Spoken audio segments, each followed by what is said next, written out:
737, I think. Yeah, maybe. Doesn't matter. With Mr. Rob Dew, who I think I got to meet you briefly for like a minute on New Year's Eve. That was the weirdo that showed up with the Alex Jones hoodie, like some weird frankincense and myrrh, like offering to the gods, because that's what normal I was up at the office that day, because New Year's Eve, of course, it was a big show of what was going on, like all the whole day. Yeah. Was big as we're crossing over, finishing up Biden's first terrible year of illegitimate presidency and moving on. And this year has gotten a lot more interesting, especially with the war in Russia and Ukraine. Yeah. Hey, real quick, for everyone that doesn't know you, introduce yourself. That's, I guess, Rob Dew from InfoWars.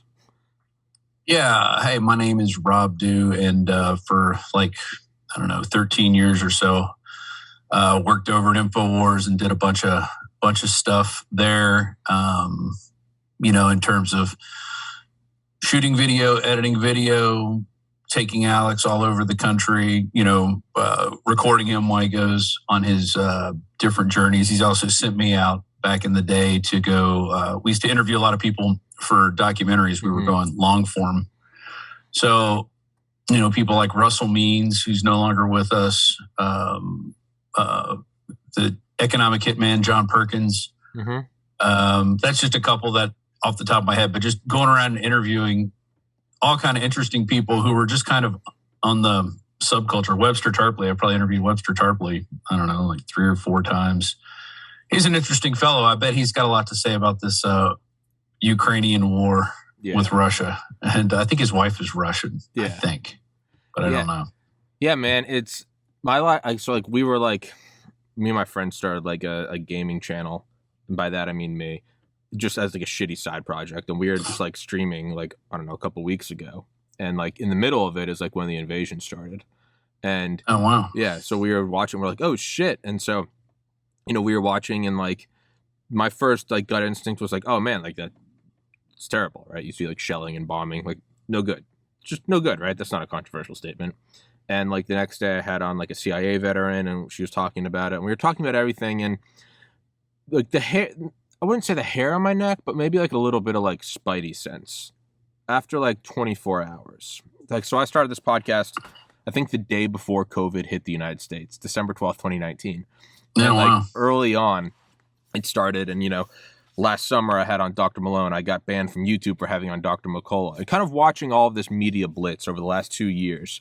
And very quickly, the Ukrainian thing started to kind of feel reminiscent of that, in that there was a total media blitz.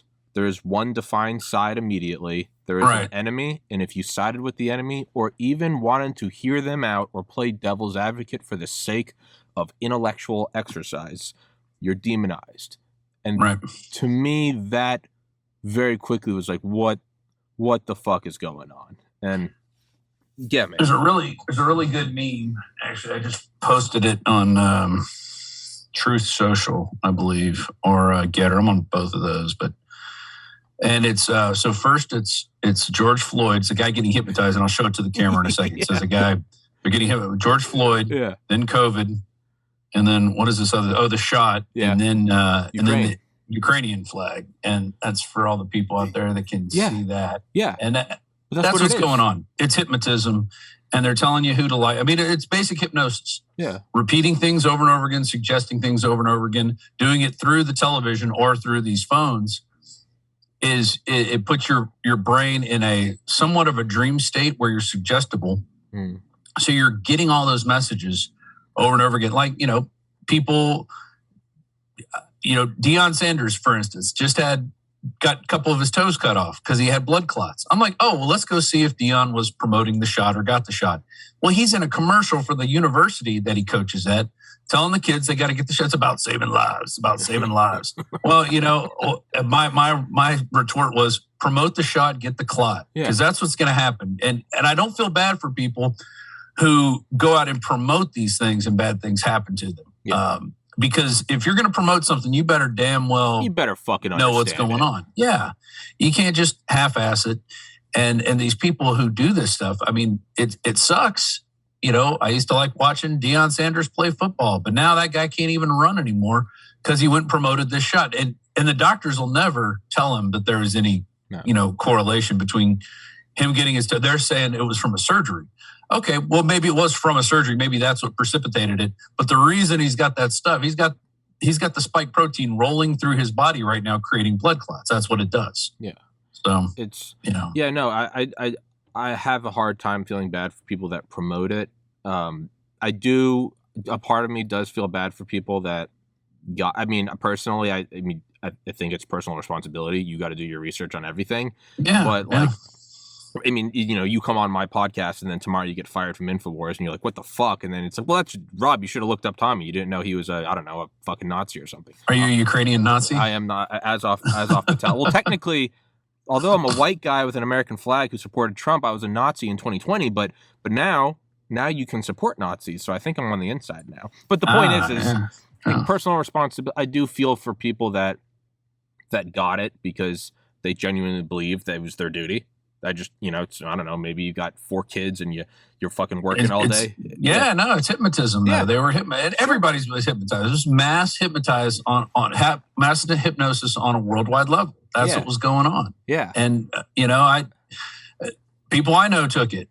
And I'm like, hey, man, why didn't you even call me and see what my opinion was on it? Because I would have given you information to look up. Yeah. I would have showed you videos that you could have gone and watched from people in the government, from people in Canada, doctors and virologists in Canada who love vaccines or even saying we should not be taking this anymore. There's something wrong with it. But nobody wants to listen. They just want, to do their duty. And I think also they're sick and tired of being henpecked. We got this henpeck culture that really kicked up. You wear your mask, you put your mask on, everybody get your mask, and then it's get your shot. You got to get your shot. You got to stay 6 feet away. So it's this constant henpecking, and people are like, you know what? I just want to live my life. Leave me the fuck alone. What do I need to do? Okay, I'll take this stupid shot. But man, now I have a heart attack or whatever. It's just sad. But man, I don't feel for people that said, I'll just do it, leave me alone. When in human history, on the personal level or the nation state level, has appeasement ever worked? Ever. That's true. A lot of people, though, we're not in this frame space that sure. I don't know what your history is, but I've been in this frame space for a while. I've been since the late 90s. I was looking at this stuff. It was before the internet, looking at what was going on and realizing that the Democrats and Republicans are really the same party. Fucking animal. Yeah. What are we doing? Trying to spend our way and just raising the debt ceiling or whatever. Every year it was always, we got to increase the debt ceiling. We got to increase, now it's just going out of control. They just did a bill for 1.5 trillion. And they're like, we got to double whatever we're going to spend on the military. We got to spend on climate defense or whatever they're calling it. And it's bonkers. It's totally bonkers what they've done.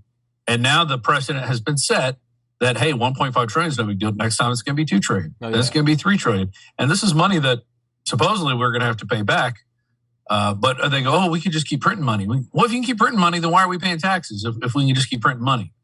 Why do you need to take my money if you can just keep printing it? How does that work? Sir, how that works? I can't figure out. You've been convicted of thought crime, sir. There's a SWAT team en route to your location right now.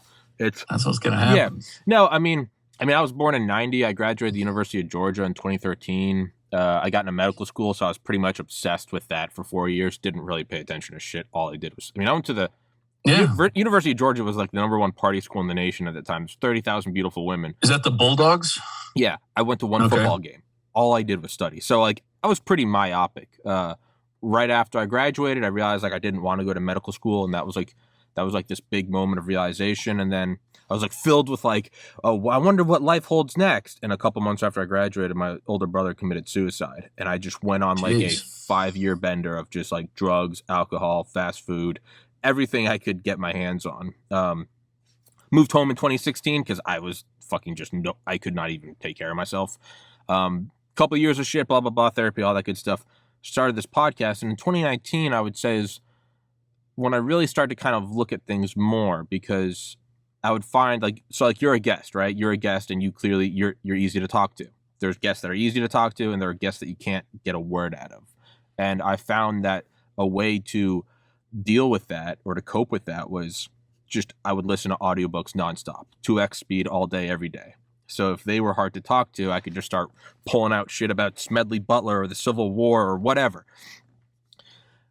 And so that's been about 2.5 years. And I've probably listened to, I don't know, probably like 100 audiobooks, nonfiction, history only. And that has really changed my mind on everything. So whereas you've been in it for longer, I've been taking like an overdose straight like IV line of red pills for the last 26 months. And yeah, I mean, the one thing you realize is, no, the dollar doesn't matter. The dollar's not backed by gold. The dollar's backed by the U.S. military. It's backed by our bases around the world. It's backed by the fact that all of our allies use the same weapon systems as us. So even though our military is technically X size, if every other country is using F-35s and using the same guns and APCs and satellite as us, they are technically our own extension. And that's really what's going on. And more than ever, you see the left and the right doesn't matter. You slowly move in bigger and bigger bills. The first time you hear trillion, you're like, oh, that's a big one. Trillion we've been completely desensitized to it. And not only that, but you are really seeing the naked face of what the machine is. I think for decades they did a very good job at, it's the CIA. It's just, it's a deal here, it's a deal there. Nothing you hear about. The mask is falling off when every news station has the same verbatim words every night about what is new. When Ukraine is bad. That's what it is now. And people still fall for it. It's sad that the people out there are still like, well, yeah, Ukraine's bad. This is the new thing. We got to listen. We got to listen to them. I mean, this is a country that's defenseless, and now their people are having to fight. And nobody looks at what was happening. There was a media blackout on what was happening the previous 8 years of what was going on. And the bottom line is the Ukraine, whatever you want to call them, it's basically a piggy bank for laundering money. It's a giant money laundering operation for the United States. Yeah. You got all these Democrats and their kids work for oil companies based in the Ukraine.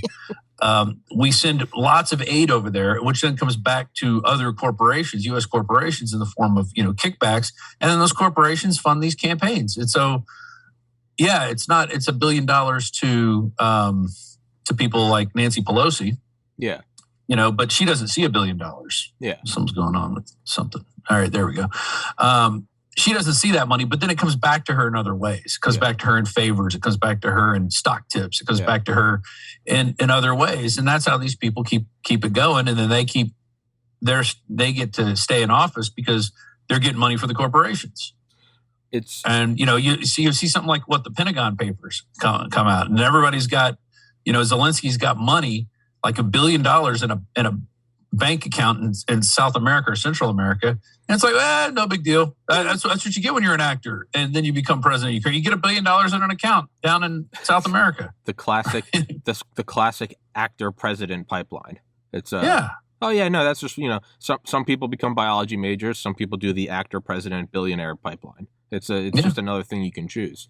Yeah, but having on George Webb recently more often, and I'm realizing now, the meme has always been put another coin in the Alex Jones was right jar.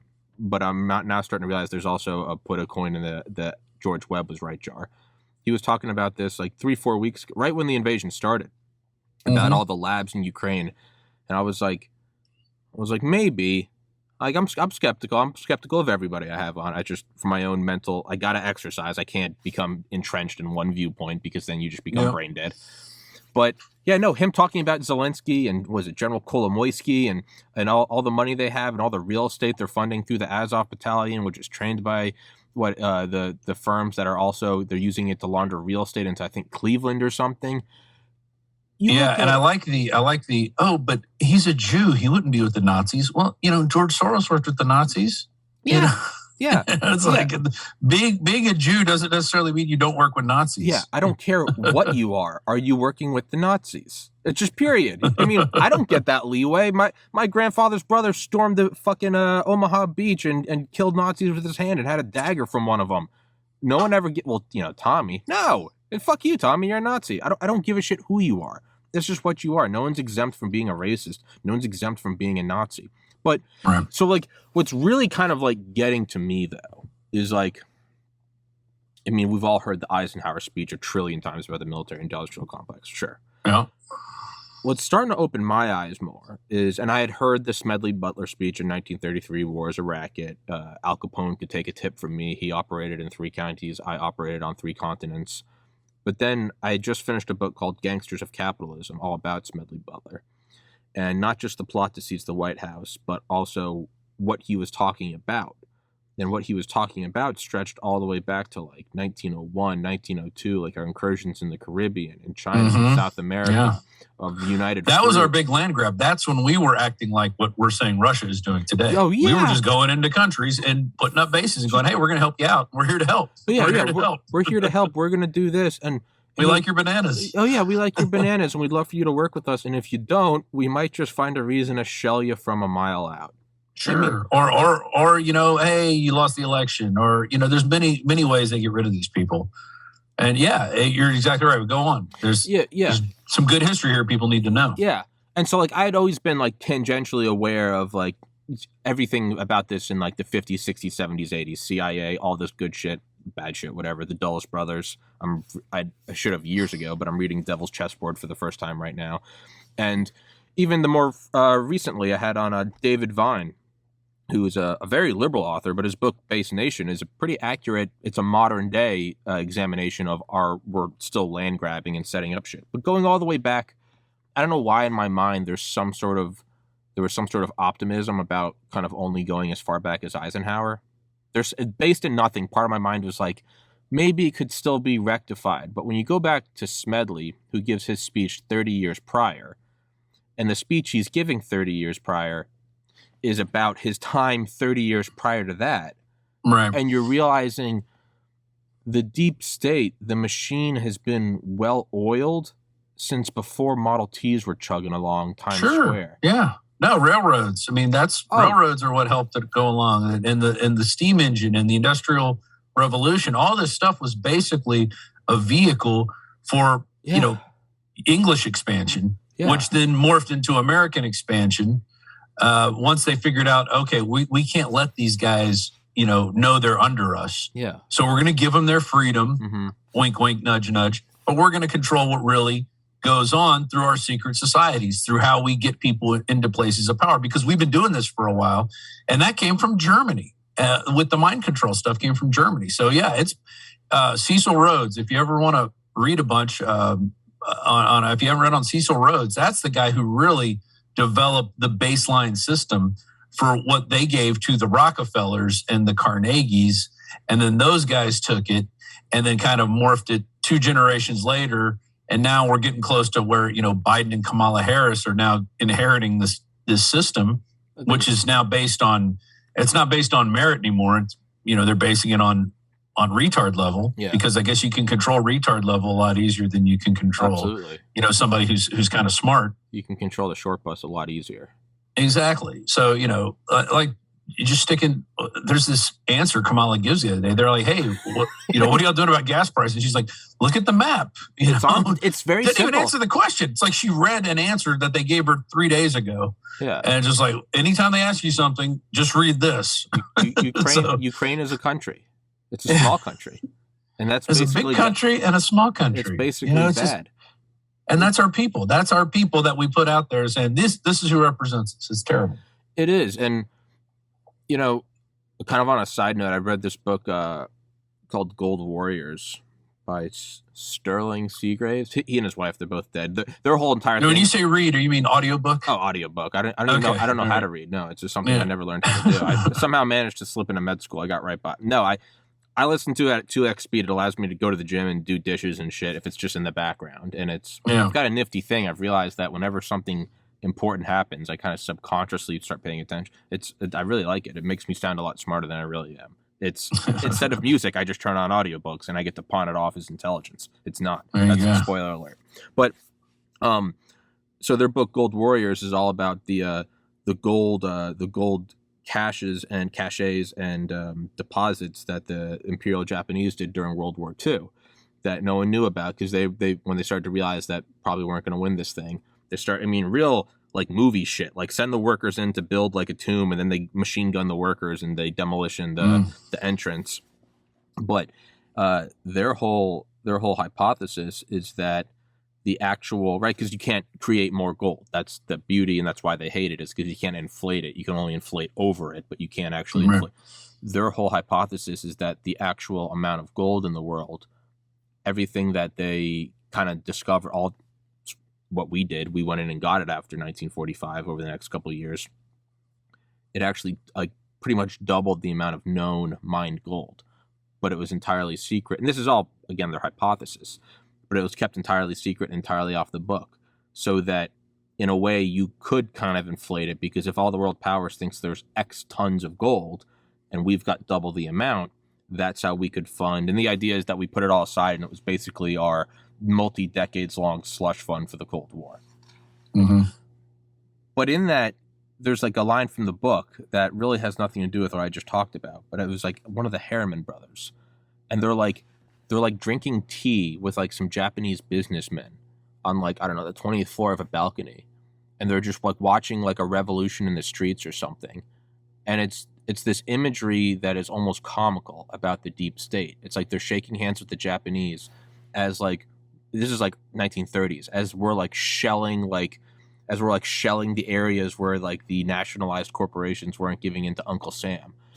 And you look back at that and you're like, how can this possibly be fought? And it goes back to 1905 and 1910 and 1898. And the machine is so well oiled. I mean, I'm the biggest opponent of like demoralization and giving in. I hate nihilism. I hate people that just give in and put their tail between their legs. But man, it goes so far back, and it's so complete, it's so efficient, that part of you almost feels like, why even worry about it? Like it's, and I hate that mindset. Yeah, I can tell you this though: if they had their way, every country would be like China at this point, and they're working on it. They're definitely working on it. But at the same time, they gave us this tool, the internet, and we're able to wake a lot more people. Like, I mean, just you look at what the truckers were out doing in Canada. You know, even though that kind of failed at the end, it didn't succeed in what it was doing, getting rid of Trudeau. They did wake a lot of people up. Yeah. And, you know, when they're saying, oh, they're all racist, and then the Sikhs show up, and they're like, no, they're not racist. And it just keeps enveloping on itself, and they can't control the narrative while there's still an open and free internet, which is why they're trying to stop that. But there's enough people awakened now that I think it's going to be harder for their plans to succeed. But people also, and just, it's not enough to be woken up. It's now you have to start taking action. Now you have to start getting organized. Now you have to start doing more things than just like, you know, tweeting, watching podcasts. You know, you have to get out there and help change elections. You have to get local people elected. And I think it's always been the local area where you're going to do the most change the quickest. Yeah. So getting these people out of the school boards, which is happening. Mm-hmm. You know, we interviewed a guy, actually Owen interviewed him, a guy from Abilene who started his own little citizens groups, and they're trying to get 3 or 4 people elected in the next school board election. Yeah. They're all pumped up about it. And he just did it because he got sick and tired of watching it. Plus now he has kids, so he has skin in the game. Mm-hmm. So you have to have skin in the game too in this deal, which is part of why we all need to have kids, get married and have kids, because the next generation coming along is going to be a lot worse off if they're only, you know, if it's like the idiocracy paradigm where it's only the 2, you know, dumbasses, the low IQ people having kids, and the smart people are going, well, we're going to wait. Oh, it's just not quite the right time. It's never the right time to have kids. There's never a time. There's never a time where life's going to go, hey, this is when you have to have kids right now. That doesn't happen. That's not how life works. Life works by presenting you a challenge, and then you overcome that challenge. Yeah. That's how life works. Yeah. Life doesn't work by going, hey guys, here comes a challenge in like 3 weeks, start getting ready for it. No, that's not how it works. And that applies to everything. That applies to everything. It applies to everything. Yeah. I mean, I remember that's a basic key to life. Yeah. You're never gonna have time to get prepared for something, even though you think you've prepared for it. The people who are prepping, they're still not prepared. Definitely. Nobody's ever fully prepared for what's going to happen. You might be better off than some other people, Sure. but when you bring kids into this world, and I got 4 of them, and they're a blessing and a challenge and all kind of things. But there was never, when the first one came along, we weren't trying to have kids. Yeah. So that's life saying, hey, now it's time. Yeah. So then you go from there. That's pretty much how it works. But we have to start having kids. We have to start making families, and we have to talk to our kids. We can't have kids. You don't want to just raise kids in front of the screen, although our kids do get their fair share of screen time. Sure. But it's also, my older kids we're exchanging memes now. We're doing information warfare on that level. So it's pretty cool.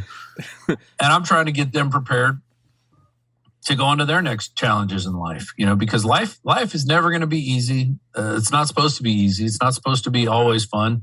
That's how you know what fun is, because you have to work to get to it. You can't enjoy the sunrise without like a cold, rainy night. That's true. I mean, it sounds poetic, but I mean, honestly, I've always said this. Losing my brother to suicide was the single worst thing and best thing that's ever happened to me. I mean, now, do you know why he committed suicide? Just crippling depression. It was hard because it wasn't even like a stereotypical depression. Dude was getting his PhD at Georgia Tech doing classified research for the Air Force and had a banging hot girlfriend of 10 years. It's one of those things that makes it that much worse. Yeah. He could have learned something working for the Air Force. Probably not. It had stretched back before that. It is. Yeah. I've beat that. I've beat this story to death on the podcast. But I look at that, and knowing like true. You can't prepare for that. No. I mean, knowing true fucking misery. I mean, truly, why am I getting up tomorrow? What the fuck is the point of brushing my teeth? Like, I mean, and that's what led to my downfall for several years. But now, rarely drink now, exercise every morning. I've listened to more books in the last 2 years, in the last month than I have in the prior 30. Happier than I've ever been, working harder than I've ever been. But you can't know that without that. And the planning, designing clothes. Oh yeah. No, that was one. So right when I moved home, actually, I moved home in August 1st, 2016. I was suicidal myself. Moved from Georgia up to Maryland where my parents were, and because they're wonderful people, took me in, and I had nothing to do, and so literally it was like right when I honestly first started paying attention to Trump then, and he made me laugh so fucking much. I just started making like memes on my phone, on like a shitty iPhone. That is what spiraled into me learning graphic design and eventually like making those insane designs that you saw. But point is there's no planning for any of it. But I wanted to start a podcast in like 2015 and I kept putting it off. And finally one day in December, I was like, I'm just going to do it. I was like, why not? Yeah. And then, a global pandemic hit and you just learn to roll with it. But that's even better almost. That keeps you in the house. Oh, dude, I feel like a fucking defense contractor during a war. I was like, I feel bad for everybody, but I'm like, business is booming. Everybody's at home. People are looking for stuff to watch. I was less than 6 months into the podcast by the time I was interviewing Charlie Duke, the 10th man to walk on the moon. Like how the fuck can you get that? You can't. Everyone's stuck at home. Allegedly walked in the moon, very far from here. Very far from here. I've never seen it myself. But but I look at that. But to circle back to what you're saying about getting involved, and that is something that I've really tried to do in like the last 6 months. Is we can all sit here and jerk each other off about how the communists are taking over and we gotta fucking, and it's like, but where does it end after this? You go, yeah. Anyway, guys, subscribe to my Twitter, and then you dip out. What is it? You're just shilling shit. So that's what I've tried to do. I've interviewed Joe Kent running for Congress out of Washington State, Mike Collins out of Georgia, Steve Carr out of Michigan, Joe McCarthy out of New York, Dr. Brian Tyson out of California, Mike Durant, the Black Hawk Down pilot out of Alabama. And I've had them on, and now what can I do to help? My podcast isn't that big. I'm coming up on 10,000 subscribers. What can I actually do?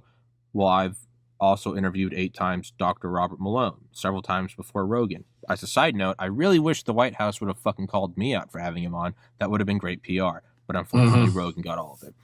But what I do is, so I put them together. I'll do podcasts with Joe Kent and Dr. Malone, Mike Durant and Peter McCullough. Anyone that is, I don't care what party they are, as long as they are against the vaccine mandates. Does that help a whole lot? Probably not. But I know, and I know you'd be surprised. I mean, you're talking a small stadium full of people, 10,000 subscribers. Sure. Let's say 5,000 watch it. That's a concert hall any band would give their teeth to play in front of. Yeah. And that's what Alex used to say when we were, we would go out and do an event and 100 people, 150, 200 people would show up, 300 people, maybe 500 people. Doesn't matter. He's like, that's great. He goes, but when we do a video and 100,000 people watch it, that's a bigger effect. It's a force multiplier. Yeah. By putting it out there in the internet space and letting other people grab it and do what they want with it, that's a force multiplier. Yeah. So by putting the information out there, chances are not everybody's going to watch your entire podcast, but maybe 3 people cut clips out of it, of Robert Malone saying something. Yeah. And then they throw that on their Twitter.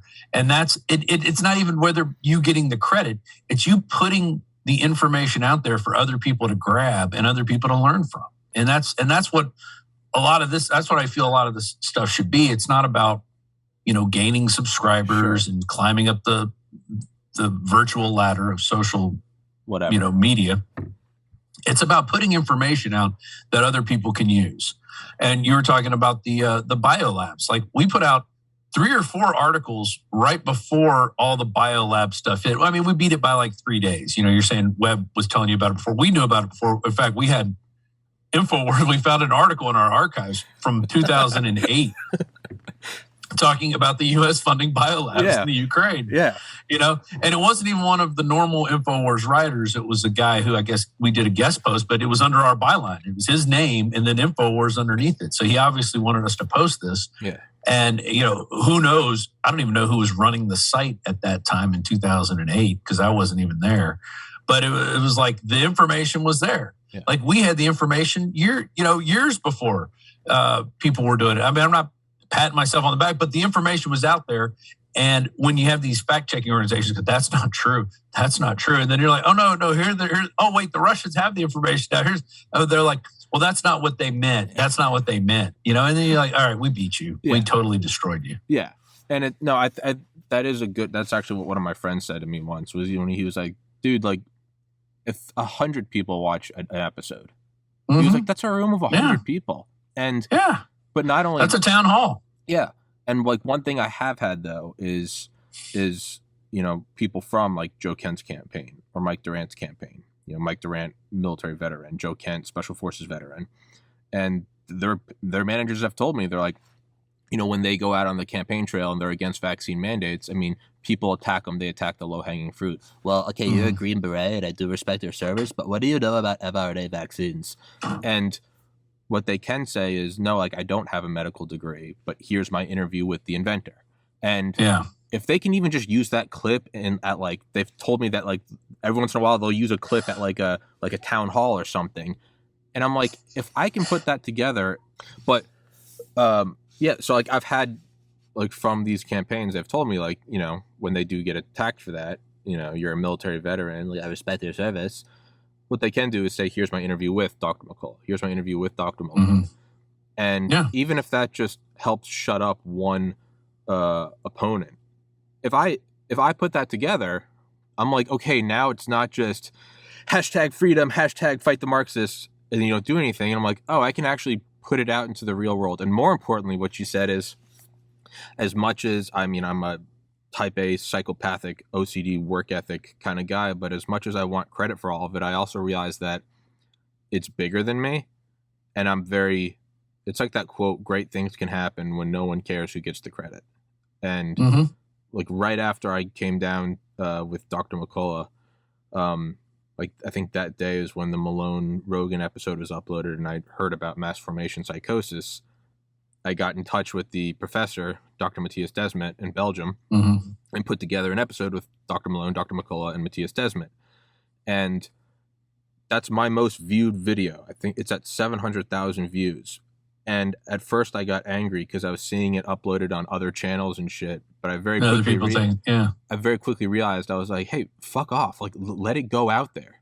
Like, they're doing the work for you. I was like, this is free advertising. I was like, and more importantly, again, they took my views. Yeah, but more importantly, raised on Napster and LimeWire, I was also like, what in the fuck am I gonna do? I have no team. This is Team Tommy. I'm the scheduler, producer, editor, uploader, social media man. I was like, what am I gonna do? Send a cease and desist? I'm like, I grew up on this shit, how nothing matters. You can just get around every firewall. But I think to what you were saying, put it out there. Let it go. And if it's something you truly believe in, you will be okay with that. Now, if you're a charlatan and you don't give a shit, you're going to say, hey, I could have gotten more money from those views. No, put it out there. This is something I truly believe in. These doctors need to have a voice. I don't care who uploads it. I don't care who gets more followers. People have uploaded clips from my videos on their Twitters and gotten more views on those clips than I will on my entire channel. Yeah. But I'm okay. I'm okay with that. That's designed to get views. That whole system is designed to get more views. But going back to that of letting it go, the Full Send people, they had their podcast banned on YouTube with Trump. We found out about it that night it happened. One of the IT guys at InfoWars texted me. I said, let's find it. I found a version on Rumble, because we were waiting for them to post a good version. I said, well, let's just get a version up there. I called a writer over at InfoWars, said, hey, we're posting this up. You need to post it. All right, I'm on it. And he found their tweet that said, they had been busted off YouTube. So he did a little article on it. Boom, we had it up the night it happened. And that's getting around the firewall. Yes. Because the firewall was, we're YouTube. We can stop whatever we want. We're going to stop this. This is 5 million views. Now, it doesn't have that many on Band.video, but it's got a lot more than it would have had it not been on. And other people were uploading it too. There was copies on Rumble. There's copies on BitChute, copies on Odyssey. All these other places are like, well, fuck it. If they're going to ban it off YouTube, we're going to put it up so people can watch it. And there's nothing in there, other than he said the election was a sham, which it was. And the people telling you it's not a sham, honestly, they really, it's gross malfeasance what they're doing at this point. And we can't have the amount of lying, although it's been going on forever. We were talking about Smedley Butler. Who do you think was selling all those wars? It was Robert Hearst. Yeah. It was all the journalists that were just getting paid by these corporations. And now it's just more blanket because there's no money in journalism anymore. You're not selling all those little papers twice a day.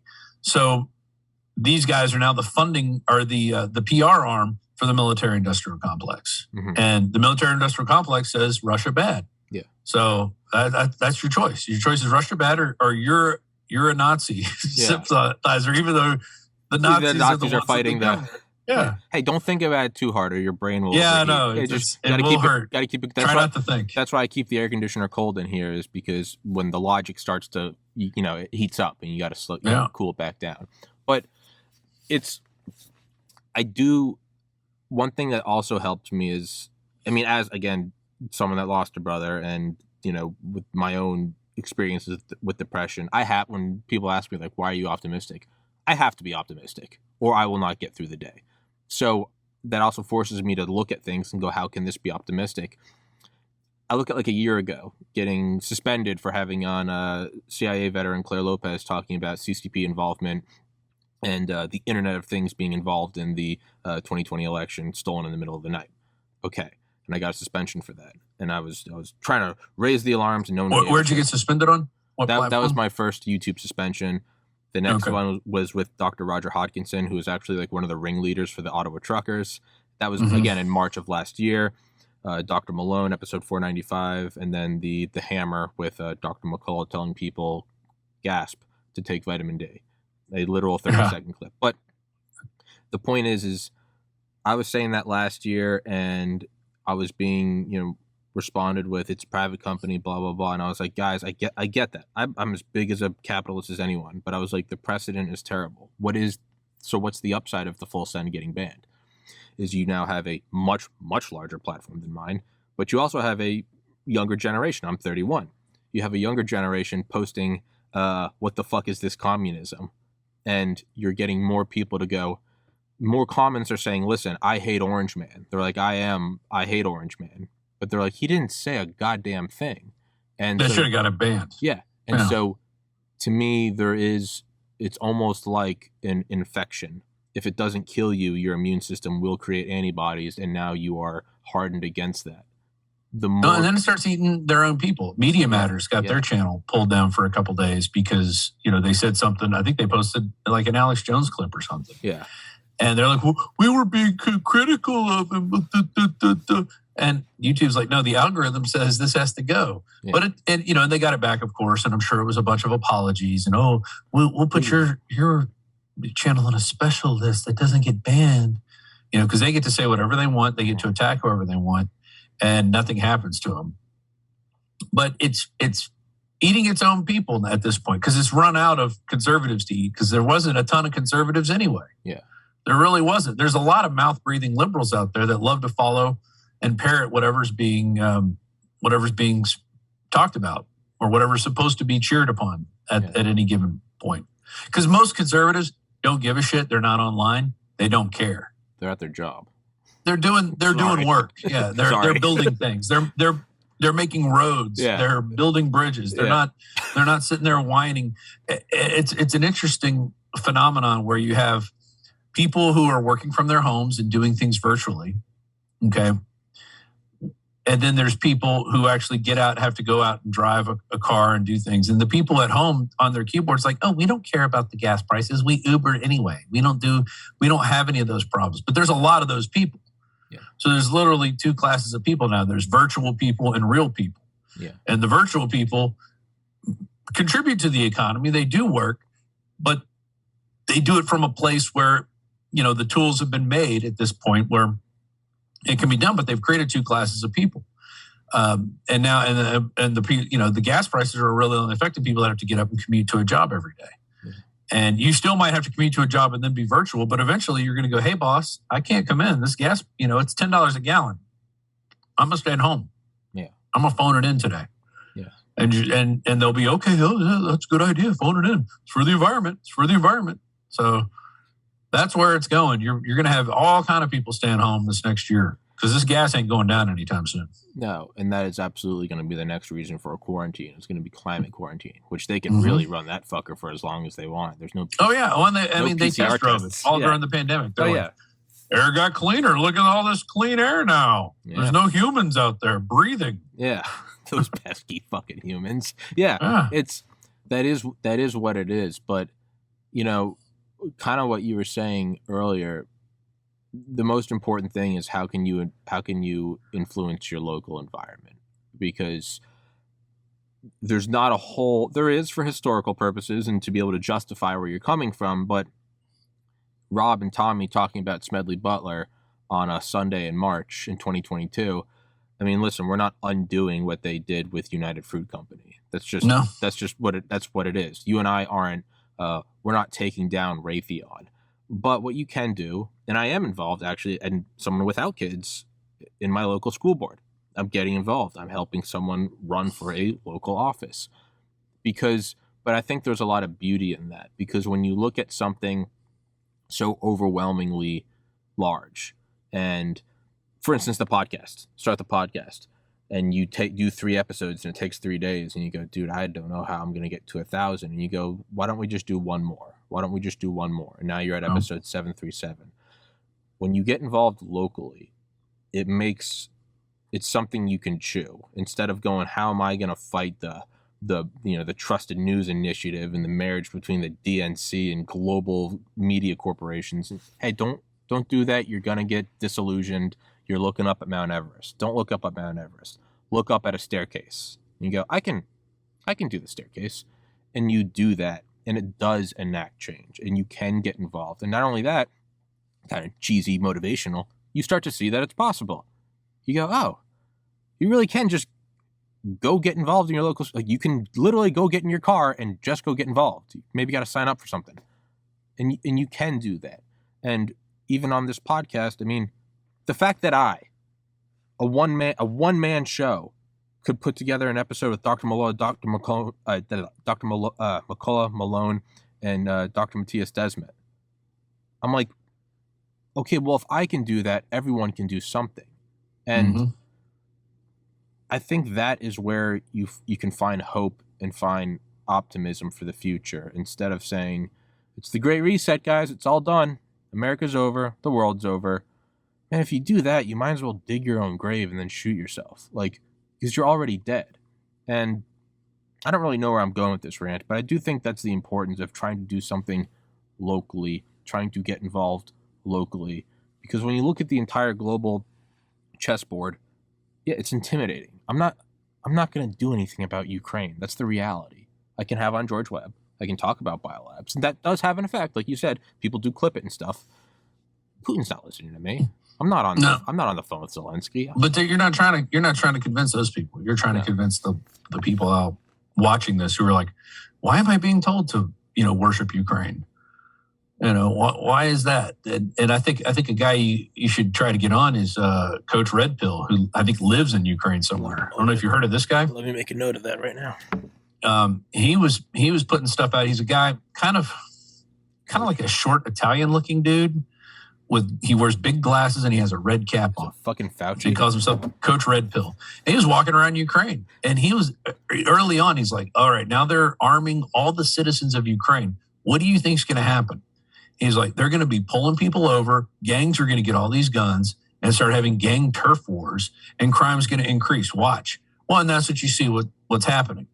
There's that video of the guy that they showed, and it was like the day after, I think he put out this piece walking through Ukraine. I think he was in Kiev. And two guys pull over a dude. They whap him in the face with their gun. He runs, and they shoot him. And then they're out there videotaping it. And it's not Russian soldiers, and it's not Ukrainian soldiers. You could tell it's dudes in tracksuits, and they're forming their own they're taking the law into their own hands. And that's what you get, when you arm a populace who's not, I guess, used to being armed.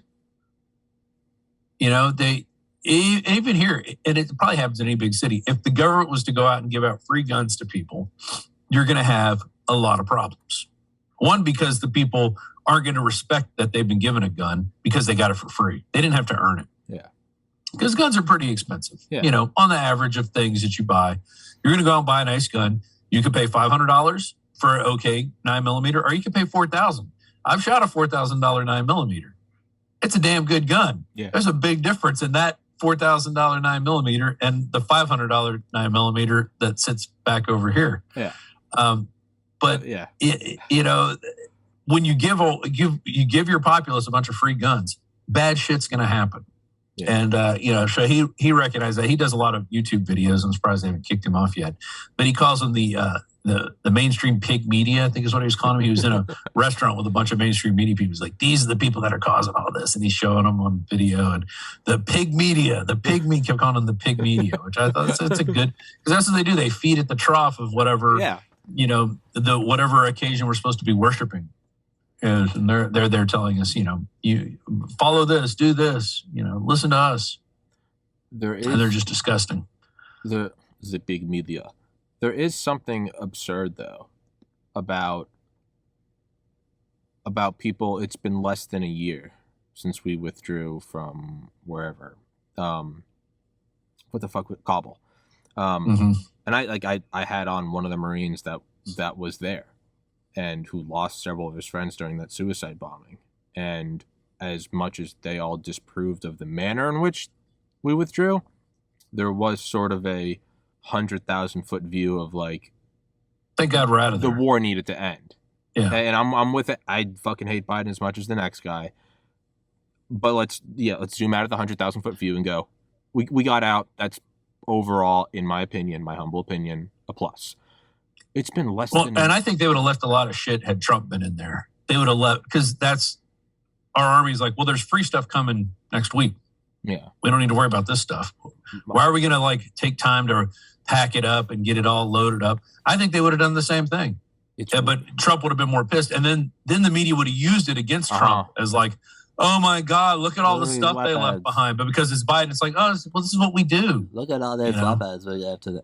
It's weird though. I've interviewed tons of Delta Force guys who say like they literally won't even leave behind a compass. Like they'll use thermite to destroy everything. Which I believe special forces are like that. Yeah, it's a different mentality because they don't want to leave anything behind and get caught. That's footprint.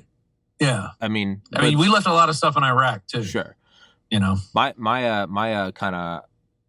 what I was gonna say about pulling out is it's so absurd. It hasn't even been a year, and we have people saying like it's time for a no-fly zone. And it's like, guys, Yeah. these aren't the sand people in Yeah. in sandals with AKs from the Korean War. This is like it or not, a nuclear armed power. But what I was gonna say about leaving the weapons behind, here's my kind of running theory that I'm way too proud of, even though it's not that great, is that we look at the Middle East as the graveyard of empires, and we go, look what happened to the Soviets. They got bogged down. The great United States got bogged down. I think someone way high up there is looking at the chessboard and they're going, look at all the rare earth minerals there. Why don't we kind of honeypot China into going in and occupying? Why don't we leave and we honeypot them into going there and using a bunch of resources there? And then instead of having to do some covert arming of rebels like the Mujahideen, why don't we just preemptively arm them by leaving shit behind? And then you bog them down and get them pulled into a Middle East war over resources. If you wanted to go like real big brain kind of zoom out move, it was probably an arms deal and a bunch of black ops shit, and I'm giving too much credit to the retards at the top. But that's how I kind of like to think of it. I think there's probably some of that there, but I think a lot of what China doesn't come in with an army. They come in and say, hey, we're going to build you some roads and an airport. Yeah. Yeah. We're going to build some infrastructure. Yeah. And hey, since you guys don't know how to run this dam, we're going to run the dam. We'll do it for you. But you guys get the power from the dam. Yeah. All we want to do is set up our little operation over here. Is that cool? Yeah. And they go, the African nations go, cool. Now we're going to have a lot of Chinese Afro babies, Afro-Chinese babies coming out. Like there's going to be generations because they're going in. And in some of these cities, it's half Chinese, half African. Yeah.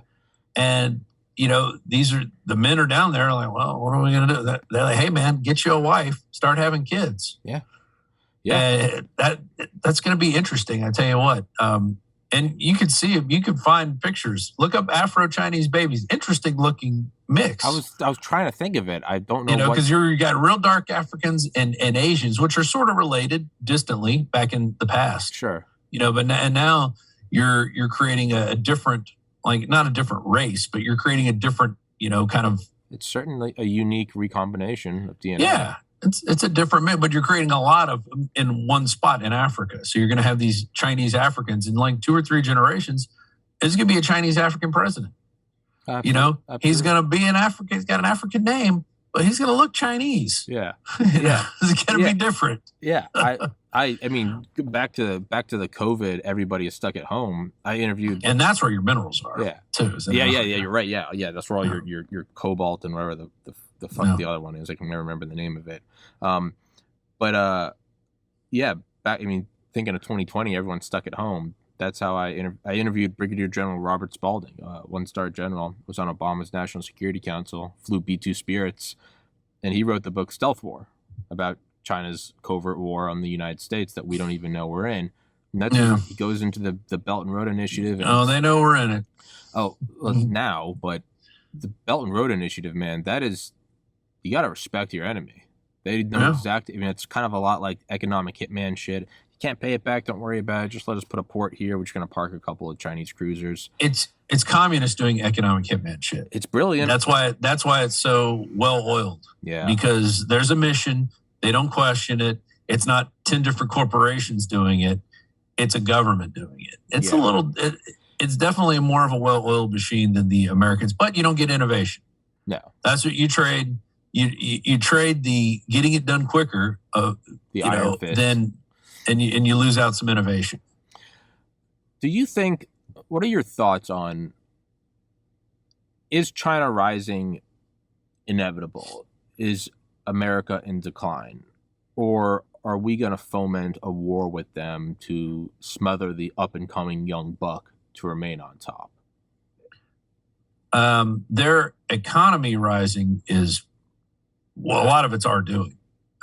You could go back to the 70s when they were looking like, Afghanistan and Pakistan at the time. And we went in and said, hey, we're going to open up relations with you guys. We don't like you being isolationists.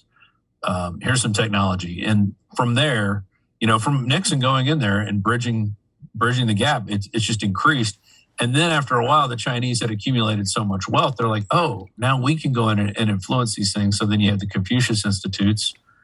We don't have that in China. We don't have the American institutes going in there, or I don't know, who's one of our big philosophers. I can't even name any American philosophers. Hunter S. Thompson. The Hunter S. Thompson. HST Institute. Everybody take acid and drive cars fast through the desert. We don't have anything like that in China. Yet we allow them to come here and subvert our students. So they're basically turning. And it's not even turning them into pro-Chinese. It's turning them into communists. Yeah. Because these people probably aren't pro-Chinese, but they're like, oh, communism's good. Yeah. Antifa's good. These types of organizations that are protecting the work, but only certain types of working people. Now, these truckers over here, they're not these middle-class truckers who are white. Fighting against the marriage between corporation and state, which is the definition of fascism. Not them. Yeah. Workers of the world unite, except for them. Exactly. So it's disturbing on how they were able to quickly infiltrate society. You look at Eric Swallowswell and his, Ling Ming, whatever her name was, his little handler. You look at who's the turtle? What's his name? Mitch.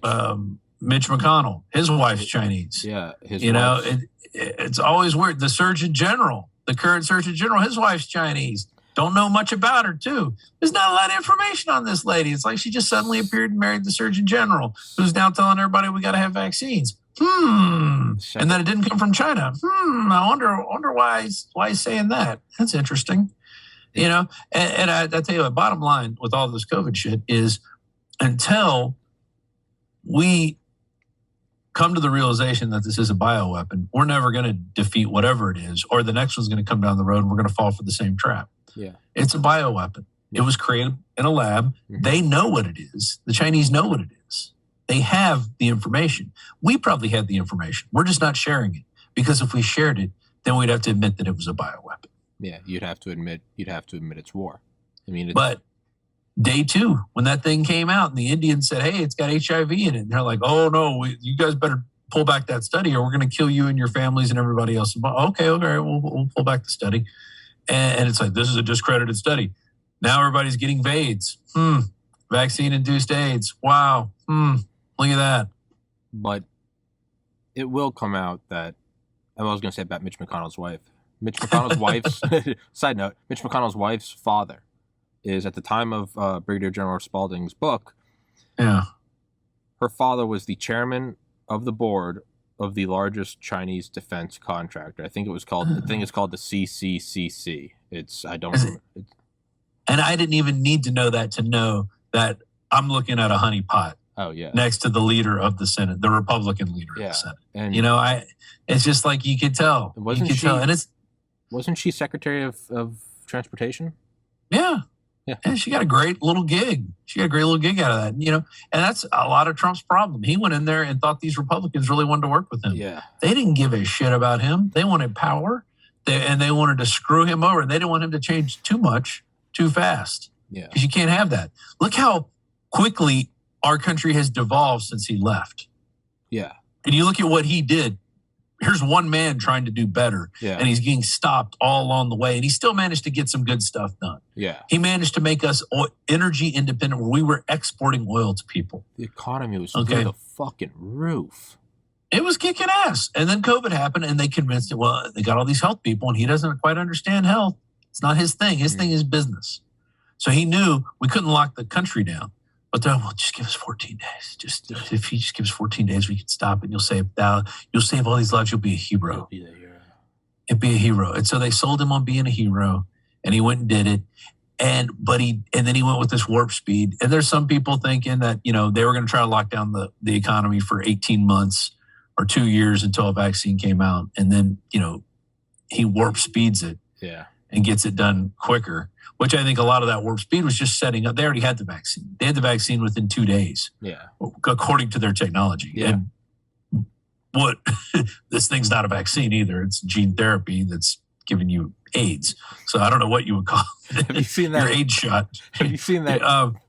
Yeah, go ahead. Sorry, that Fauci meme where the meme is like the guy who's like talking to someone and he's like running into the next room and then he's running out the front door and then he's running down the driveway and then he's over and then the he climbs the horizon. tree and, And then he's gone. He's like, the vaccine is 99% effective, 90% effective, 80% effective, 70% effective. It's AIDS. It's AIDS. It's AIDS. Yeah.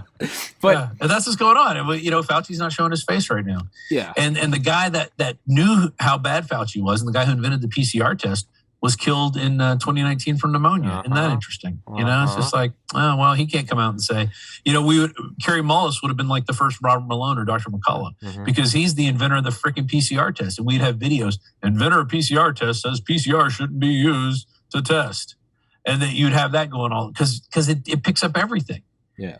All it is an amplification system. It says, hey, you have cobalt atoms inside your body. Look at that, you have cobalt disease. You probably do.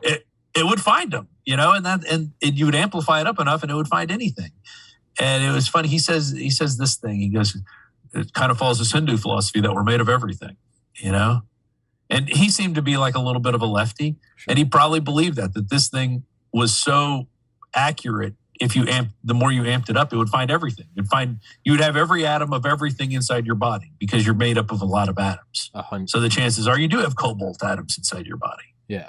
There's just not enough of them to do anything. Well, I mean, I would imagine that you have aside from the synthetic ones, you probably have at least an atom of every element. I mean, you have 100 trillion cells, and think of how many atoms are in a single protein, of which. Yeah. But I mean, PCR is kind of like graphic design.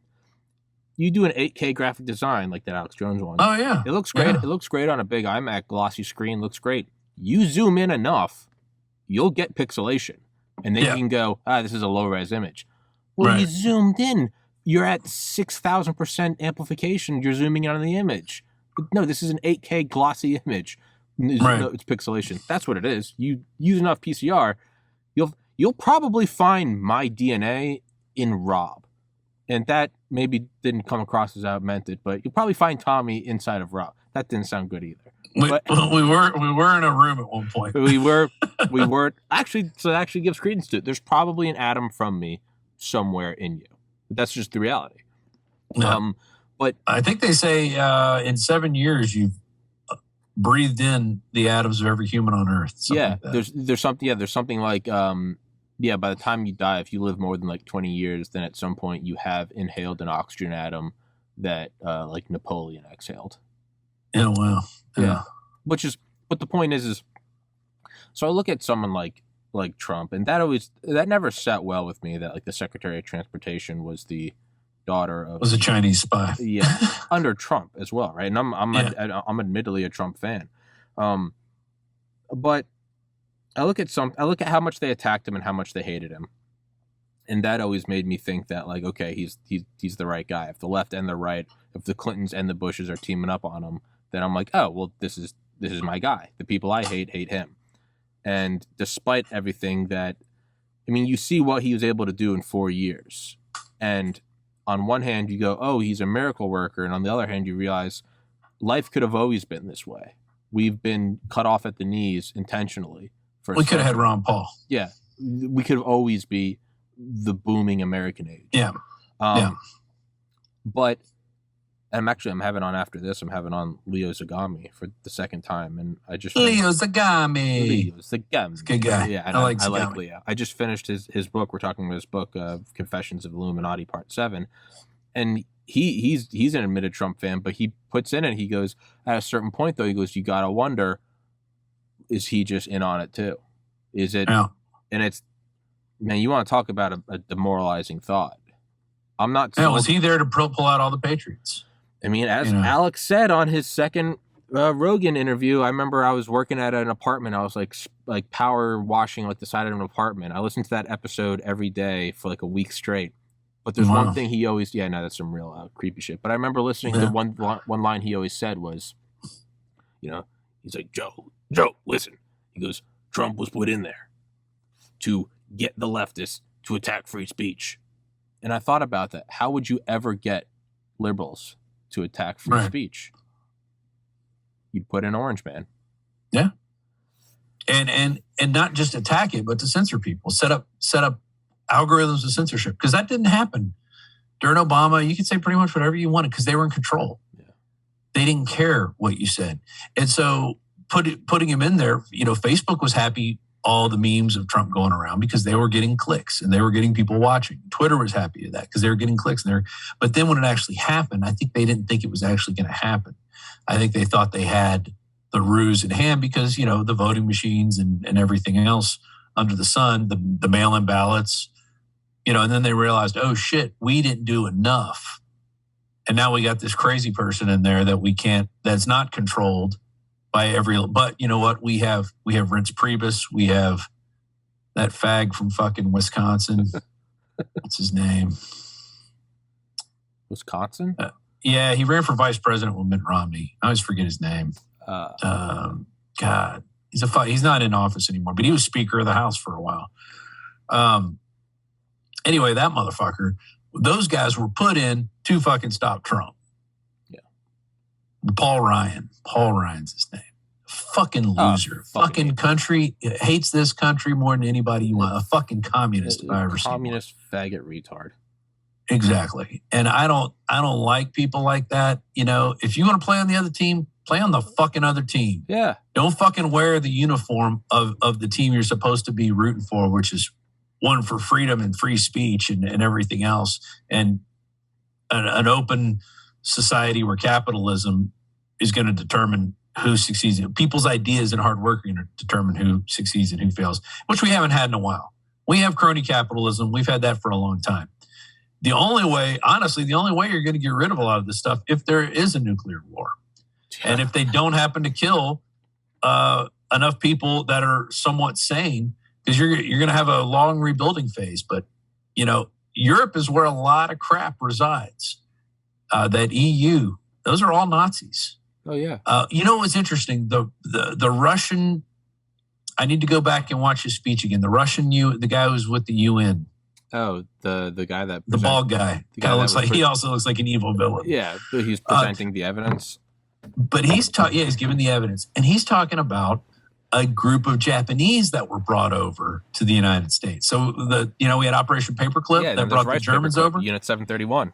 They had a Japanese version of that. And he talks about it. What was the name of it? Unit 731. Manchuria. Unit 731. Dr. Shiro Ishii. He's the one that started it. Yeah. Gohan Ishii.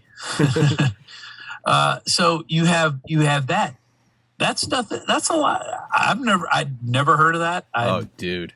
I'm sure it's deep, and I'm sure the stuff they were doing were probably worse than the Nazis. Makes the Nazis because they were doing it on Chinese. Not only Chinese, they were doing it on American POWs. POWs, yeah, and Chinese. They called their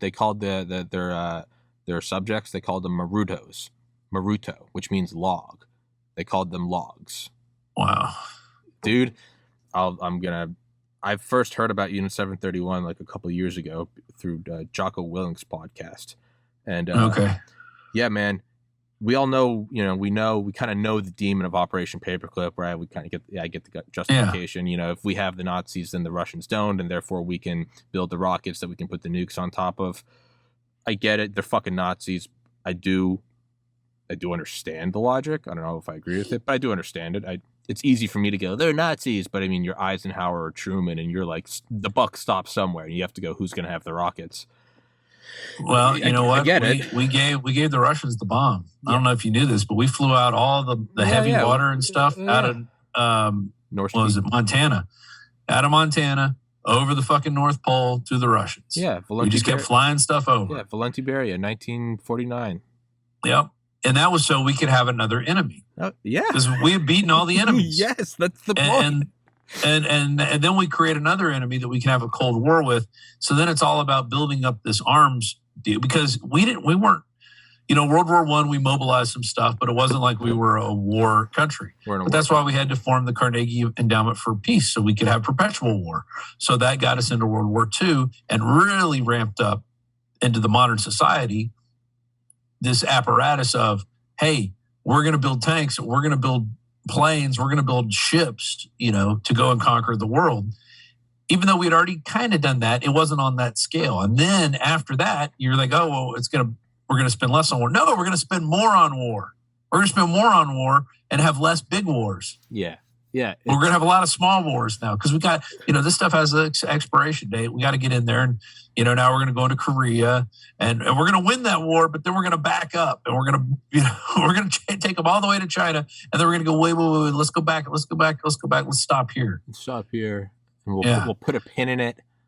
And then we'll just leave this friction zone for, I don't know, the next 3/4 of a century. Exactly. And then we're going to go do the same thing in Vietnam. Uh-huh. And then we're going to go fund the Afghanis in Afghanistan. And we're going to create Osama bin Laden. If we play our cards right, they'll attack us. Yeah. It's just perpetual bullshit that we have to live through. And I don't understand how at some point you don't have this rebellion from within the system. General Flynn, I think, was kind of the first step in that. But you see how quickly they pulled him out of there. Oh, they snuffed. They took that guy out in a millisecond, and it's sad because, we had Flynn on our radar back when he was on Al Jazeera, talking about how it was a deliberate decision to arm this insurgency that we knew was going to become ISIS. Mm-hmm. And he couldn't figure out why that was going on. And so he's asking questions. And they're like, no, this is what we're doing. We're arming these guys so they can attack us. And, as smart as General Flynn is, I don't think he still even really got it back then because he didn't realize who he was playing with because he went in and talked to the FBI freely. Yeah. And didn't realize he was under investigation. Yeah. You don't. But I bet he would like a do-over on that one. Yeah. You don't. You're not working for like Lehman Brothers in 2008. You don't go into the higher ups and get, guys, I think there's a bubble going on. They're like, oh yeah, tell us about the bubble. Fuck this guy. Yeah. It's like you take this guy out to lunch, take him to the train station. No, but seriously, right? I mean, all things are off the table when you go CIA. I mean, it's empire at all costs. Yeah. I'm not defending. Not at all am I defending it. But if you just remove yourself from, go full sociopath and just look at it as like a video game. And if the goal is to stay on top, you'd want a perpetual war. You got to keep the war machine going. That is what the U.S. dollar is backed by.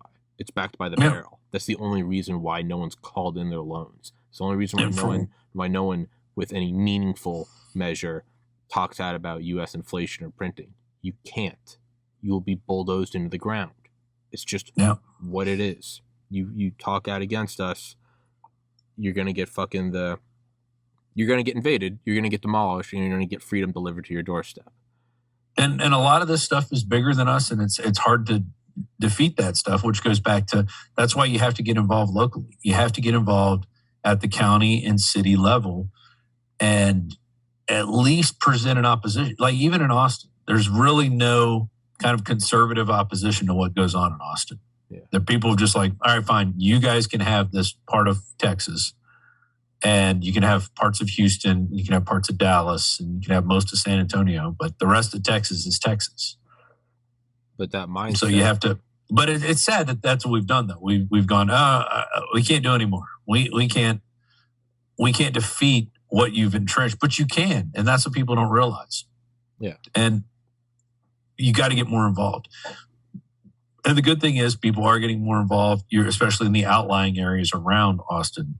The school boards are changing. People are getting more active, and that's really all you can do. And you're not going to win it. It's not going to be like one video on YouTube that's going to win it. It's a battle every day. You got to pick up the ball and carry it 2 or 3 yards. That's the only way you're going to win this thing. Yeah.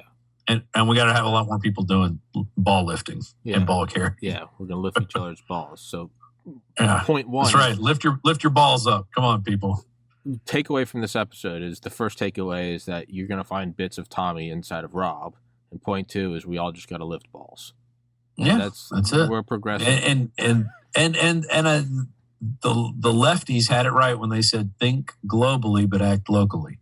Now they were doing this in a carbon tax kind of way where, we want to tax you for breathing out carbon dioxide. But a lot of what they mean, that sentiment is true because we do need to look at the world's problems and go, all right, how do we not want that going on here? Okay, that means you got to get active here. You got to do something here. You can't just sit on your laurels and think somebody else is going to do it. Yeah, that's because it ain't going to happen. It ain't going to happen. And you're thinking that one idea that's going to do something is going to spur other people on to do that same thing or a different version of it. Yeah. So we all have to do our part. Yeah, that's kind of amongst others, that's my problem with like QAnon is I'm like, what is the end? Zoom out of everything. Forget the memes and the cannibalism. What is it causing you to do? It's causing you to wait. It's causing you to do nothing. Yeah. Somebody else bigger than me is going to do something. And that's my problem with it. I have no problem with conspiracies, and I have no problem with, hey, it has made a lot of people start to look into things. Sure, I guess you could say that's a benefit. But if the end goal is trust the plan, we're going to knock the power out for 3 days, sit in your house, and in 3 days it'll come back. That's me sitting. All the bad guys will be in jail. That's me sitting in my apartment and the floor below me being on fire, and somebody just keeps texting me, "Don't worry, fire department's coming." Yeah, they're coming. No, you're fine. Just jump off your balcony. You'll probably hurt your ankle, but go do it. That's my problem with that shit, man. I just texted you the Jocko podcast with Unit 731. Okay. You want to melt? You want to cook your fucking brain. Listen to that, and he goes into it at the end about how we brought him over here. But for now, man, I said we wrap this shit up. Okay. I appreciate you coming on, dude. I'd love to have you on again sometime. As I told you beforehand, there's no rhyme or reason to it. It's just shooting the shit. Well, and there's so much shit out there to shoot. I know. It's pretty easy. It's pretty easy to get on and talk about anything at this point. It's a target-rich environment to shoot shit. I mean, I got to ask you this. Are you on podcastindex.org? I am not. Not that I know. Okay, that is podcasting 2.0. It's something Adam Curry started, who does the No Agenda podcast. I'll make a note of that. And that is a list. So you're on Apple Podcasts, right? No, they won't let me go on. Okay, see? They won't let you go on their list. Okay, Podcast Index is an index of, I think it's podcastindex.org. You can go on there and you can get your podcast listed among the index of all these other podcasts, whether they've been banned anywhere or not. They're on that index because that is the list is what is the most powerful thing. And if you have a list of all the podcasts, that list can go anywhere. Yeah. The next Apple could take that podcast list and go, here's all this is all free speech right here. This is where free speech lives, is in this podcasting environment, because they're pulling podcasts off Apple. They're pulling podcasts off Spotify. They're pulling podcasts off everywhere. But this place, I mean, you have to host it yourself. You're not going to have free hosting, so it's going to cost a little more. But what he recommends is people do the value for value system. If you find value in what we just did or any other people did, then you show that value in a form, and they have it they call it time, talent, or treasure. So time is grabbing people's podcasts and cutting them up and throwing them out there. Yeah. That's promo. That's time you don't have to spend doing it. Talent is somebody making a cool graphic or a video. And treasure is obviously money, because that's what makes all this stuff happen anyway at the end of the day. So, and that's why at InfoWars, it's always just, go to the store, find something you like. I've got my iodine and my silver bullet right over there. This is where I spent a lot of my recovery from COVID. I caught a pretty bad case of it, and I was actually inhaling with my nebulizer silver and iodine mixed together. Just breathing it in. I've had COVID twice. Yeah, I've had it twice too. Second time wasn't nearly as bad. Second time was like bad allergies. Yeah. No, I mean, I've just been doing what Dr. McCullough told me to do. Take NAC, vitamin D, quercetin, turmeric, and zinc. Yeah, no, NAC is something they're going after. They're going to... Of course they are. I don't think we'll have that in a year. Of course they fucking are. It's going to be by prescription. Which is why I bought a year's worth last summer. I was like, fuck these people. I know it's coming. I got through it just fine. And obviously, we'll do another episode. Of course, none of this is medical advice. We're not professionals. Oh, no, we don't know anything about anything. Oh, it's cool. I'm permanently banned from YouTube, and there's no really guidelines anywhere else. So, no, fuck it. This is from Rob Dew, MD, and Tommy Carrigan, MD. Go fuck yourself. I don't give a shit, dude. Put a candle in your ass. It'll cure AIDS. I don't care. Just inject the horse paste into your ass. You can do whatever. I go chug that. Hey guys, that's why gasoline's so expensive, is because that's the cure for COVID. Say whatever you want. I don't give a shit. It truly means fuck YouTube. I now have zero standards for that. That probably is the cure for COVID. It probably fucking is. It's gonna come out. That's the cure for life. Yeah, they're gonna find out in like 12 years that the long chain carboethanols and gasoline cures COVID, and that's what this entire thing was. Fuck me, that's what it will be. But I was gonna ask, and obviously, well, I'd love to do another show with you, but just from someone that has been kind of involved in all of this stuff for far longer. I've been doing it for a little over 2 years. What would be your, just candid, what would be your advice for me? Advice, feedback, so from criticism? It's like this, the Alex Jones Show comes on every day at 11 Central. And people can count on that. Yeah. And then he started doing Saturday and Sunday. People can count on that. But he might do other things at other times, but you can count on that coming out then. You have to be something people can count on. I do that. It's 2 p.m. Eastern, 6 days a week. So there you go. So you have to be something people can count on, and you have to carry the ball every day. And unfortunately, that doesn't mean you get to take too many vacations or take some time off. But with the technology now, you can pretty much go anywhere and do your show. Tim Pool went and did, came down to Austin and did like a week of different podcasting there in a little travel trailer, So it can be done. That's the great thing about the technology is it's very portable. And now with Elon's satellite, you can pretty much go anywhere and do this wherever you want. That's the magic of whatever the hell I don't know how this shit works. I just know you plug it in, it works. Yeah. I couldn't tell you how it works. Fuck yeah. It's amazing that it works, that it does work, and that it works at such a high quality level. We're not looking at, back when I ran into a video that I did the other day. I'm going through old hard drives, and it was like this big, it was like that. It was like a little postage stamp. But that's what people used to watch video on. Now we're looking at it in HD, and we're recording it, and we're having these conversations in real time, and it's pretty badass. So we have the technology to defeat what's going on and empower people. But with this technology also, because it's so good, can make you complacent. So as long as you're not complacent and you keep doing it, that's the key to success. The key to success is not being discovered by some talent manager somewhere who's going to put you on a podcast. What was told me a long time ago is good luck is the intersection of preparation, which we talked about preparation earlier, and timing. Preparation and timing, there's your good luck. That's your good luck intersection right there. Yeah. Because it was good luck. He happened to be at the right place at the right time. Well, he had also been working on something that he had. So when he ran into the guy, he could show, hey, check this thing out that I just did. Yeah. That's good luck. Yeah. Good luck is the intersection of preparation and timing. Yeah. So with you, the good luck was getting McCullough, Malone, and Matthias Nesmet on a podcast before anybody else did, because you were into that shit already. And then you saw Malone talk about it with Rogan, and you're like, boom. And you grabbed the guys and stuck them together and made a podcast that people can go back and watch and learn from. And people are still probably learning from it now. So I think, and a lot of the harder part of all this is when you do something and you're ahead of the curve because you're not being bogged down by editors and think tanks and all that.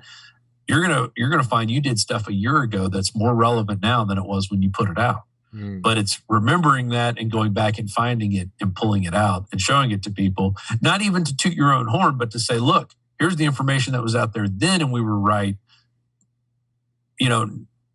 Check out what we're doing now. Yeah. So that's there's some guys, Truthzilla over in Oregon, that it's I think 2 dudes and a lady, and they're doing the same thing. They're putting their stuff out. I think they're doing 2 or 3 a week, and and they started at 0, and they were like, oh, can you get me a job at InfoWars? I'm like, listen, you should keep doing what you're doing. I'll get you a channel on band.video. We can get more people looking at your stuff. But what you're doing is how you're going to defeat this. Yeah. We put everybody on one ship. You just got to blow up one ship, to use the terrible Star Wars analogy when they're chasing the ship in this one of these last horrible movies that were made with Carrie Fisher being a Jedi. But everybody's on that one ship. You blow that one ship up, everybody's done. Yeah. Okay. Everybody putting out their own little transmissions. It's kind of like a guerrilla war. Everybody, and there's no one leader. Yeah. So you can't, if they take away Alex Jones, there's still going to be other people talking. Yeah. They can't stop that. Yeah. Now they might have taken out somebody who was really effective, but they're not taking out the entire voice of what's going on. Yeah. So that's what you have to remember. It's good that you're independent. It's good that you're doing it by yourself. It's good that you don't have anybody else to get in the way, not to show up, to screw up your timeline, because your timeline is your timeline. Yeah. So you just have to take it and keep walking with it, and carry the ball. There's a documentary coming out with Alex Jones. I've seen a preview of it. And I use the football analogy then. He gets up every day and he carries the ball. Yeah. It might be 4 yards. He might run for a touchdown. But every day he's carrying the ball. Yeah. And, some days he's on it. Some days he's a little off. But every day he's carrying the ball. And if you watch that show every day, you're going to learn something that you didn't know the day before. So that's what you have to do. You have to present information to people. And I would say do more stuff that's not even with another person that you don't have to schedule with. Put a presentation together and show people things. Oh, I do. I call them solo rants. It's when I get on here and I just start yelling. Yeah, you are. But you're giving people stuff that they didn't have before. So if you're like with these biolab things,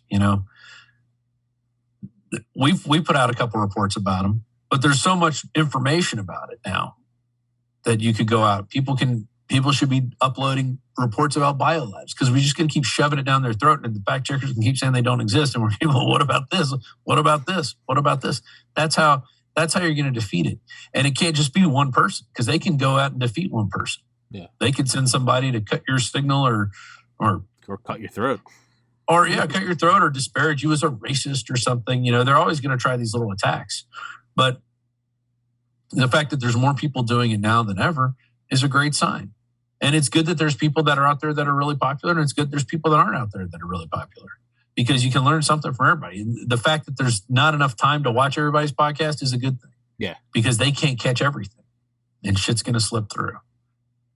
And another Star Wars analogy: the more star systems you try to crush, the more will slip through your fingers. Yeah. And that's what we are. Yeah. We're little star systems slipping through their fingers. So that's all. Just keep doing it, man. That's the key to success with anything. Yeah. That's it. Don't stop.